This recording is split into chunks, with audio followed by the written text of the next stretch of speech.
igreja aí, né? Mas como a nossa missionária Sandra falou no domingo passado, temos que estar preparados. Já vi de casa preparado, né? Vamos meditar aqui alguns versículos da primeira epístola a Timóteo, capítulo 2. 1 Timóteo, capítulo 2, a partir do primeiro versículo. Amém? 1 Timóteo 2.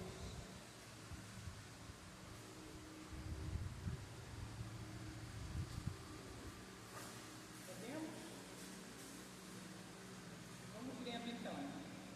Aqui na minha Bíblia o título é Instruções sobre a Adoração. Admoesto-te, pois, antes de tudo, que se façam súplicas e orações intercessões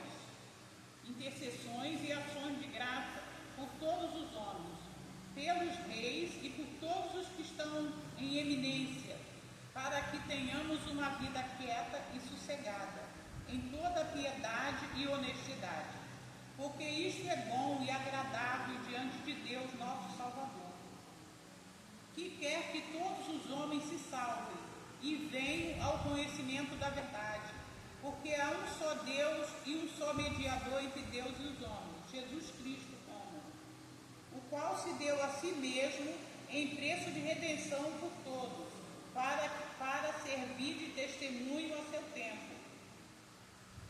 Para o que, digo a verdade em Cristo, não minto, fui constituído pregador, apóstolo e doutor dos gentios na fé e na verdade. Quero, pois, que os homens orem em todo lugar, levantando mãos santas, sem ira nem contenda. Somente até aqui. A igreja pode sentar. Então aqui, né, o apóstolo Paulo ensinando ao Timóteo, que era um discípulo dele, né? Ele se conheceu, se não me engano, ele conheceu Timóteo lá em Éfeso, né? E ele orientando a Timóteo, ele muito jovem ainda, e ele sempre orientando, porque o apóstolo Paulo, nas suas viagens, ele ia criando, assim, não sei se a palavra certa é criando, as igrejas, os templos. Como ele é um só, como todos nós, cada um temos a nossa individualidade, ele tinha que deixar alguém naquele local, né, para continuar dirigindo, né, as congregações, né, como é no dia de hoje, né? Hoje em dia nós temos as nossas congregações, algumas igrejas usam campos, né, campos de trabalho, né, nosso campo aqui é a Nova Cidade, e assim eu creio que o apóstolo fazia também, né. E ele ensinando a Timóteo, e eu estava meditando nessa palavra uns dias atrás, e eu estava vendo, a palavra-chave é oração, né? Os irmãos podem perceber que quando nós deixamos de lado a oração, a palavra, nem que seja um versículo por dia, nós temos condição de ler. Até quem trabalha 24 por 48 ou 24 por 24 tem condição de ler, nem que seja um versículo, ou até em pensamento, mas você tem que examinar a Escritura, porque é a Escritura que nos ensina, né? Então aqui ele está ensinando a Timóteo como um obreiro, né? A fazer, antes de tudo, que se façam súplicas, orações, intercessões e ações de graça por todos os homens. Então nós temos que orar por todos, pelos governantes principalmente, porque nós estamos numa época muito difícil. Naquele tempo já estava assim, né? Ali na cidade de Éfeso tinha muita idolatria, entendeu? Muitos deuses, né? Como assim, várias cidades, né, que a Bíblia cita. E ele estava orientando a Timóteo para ele não se desligar da palavra, né? Ele tinha que continuar pregando a palavra e ensinando a todos, porque ele seria ali um líder, né? Então, aqui ele diz no versículo 2: pelos reis e por todos que estão em eminência, para que tenhamos uma vida quieta e sossegada.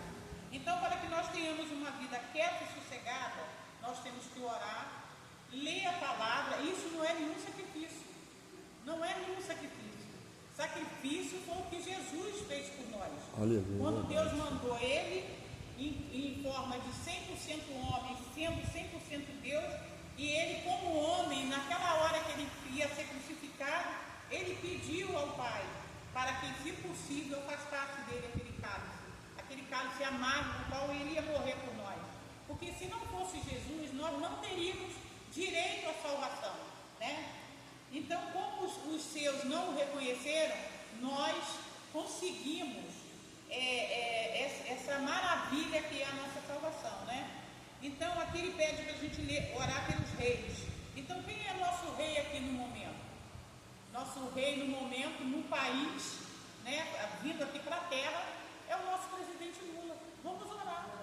Nada é impossível para Deus, né? Não importa a situação do nosso presidente agora, não importa a situação dos nossos governantes de forma geral, governador, prefeito, eles podem se render ao Senhor. E isso, Deus, apesar das coisas que estão na Bíblia, vão se cumprir, boa ou ruim, vão se cumprir, mas nosso papel é orar, né? A gente ora e entrega na mão do Senhor, né? Quem sabe Deus pode fazer uma obra. Essas guerras aí que estão iniciando, né?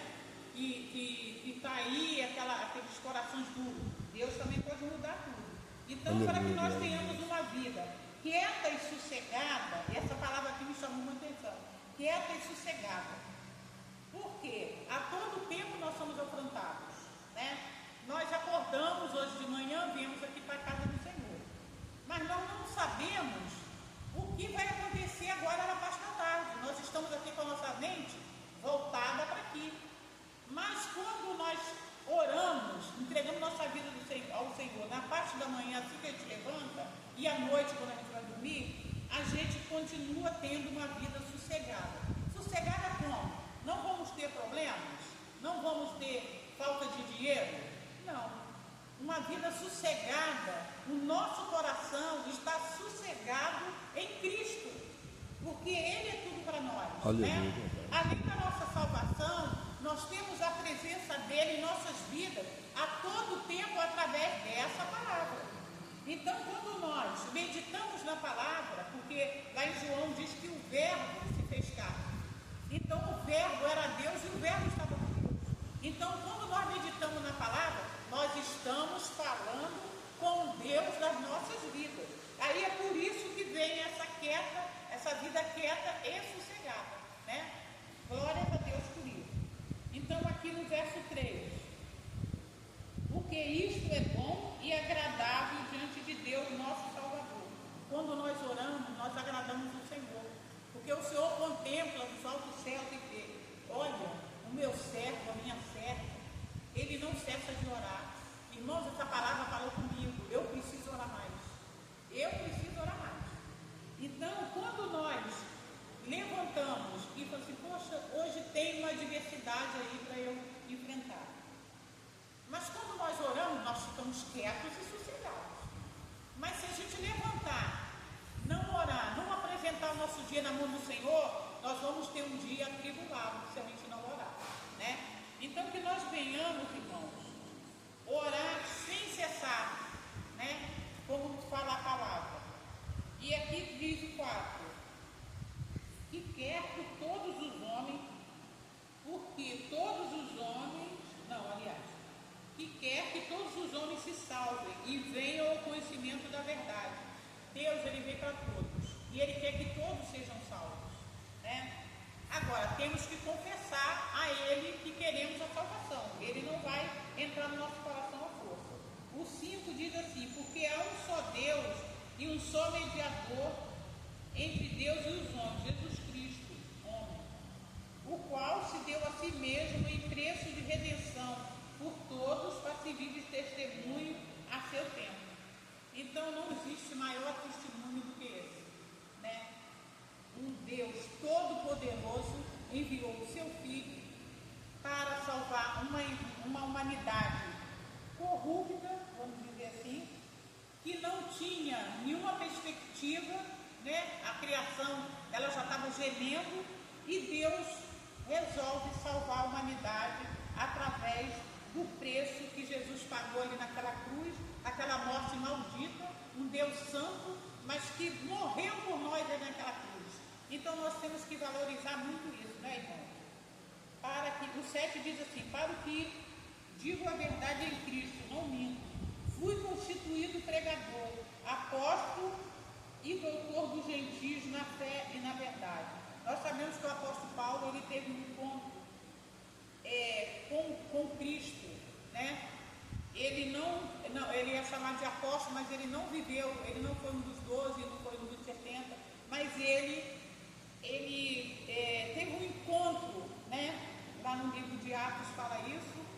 Ele teve um encontro com o verdadeiro Deus, e quando Deus perguntou a ele, quando Jesus perguntou a ele, por que me persegue? Aí ele reconheceu que era o próprio Deus que estava falando com ele, e ali, ele de perseguidor, ele passou a ser perseguido, né, por causa desta palavra. E assim somos nós, né? Nós somos, muitas das vezes, apunhalados, né, debochados, tudo. Mas aqui no Brasil, como o pastor Jair estava orando nessa manhã, ainda temos essa liberdade de pregar nas ruas, de falar. Hoje não teve a carreata da Bíblia, né, porque nós iríamos fazer o campo, resolveu fazer em São Gonçalo. Mas assim, muitas igrejas hoje não estão aí na rua fazendo, pregando o evangelho. Ainda temos essa liberdade, né? Então que nós venhamos aproveitar. E essa liberdade da oração é cada um de nós. Nós não temos que orar só quando estamos passando problema ou necessidade. Nós temos que orar todo o tempo, como diz aqui no versículo 2, para ter uma vida quieta e sossegada, né? E eu agradeço a oportunidade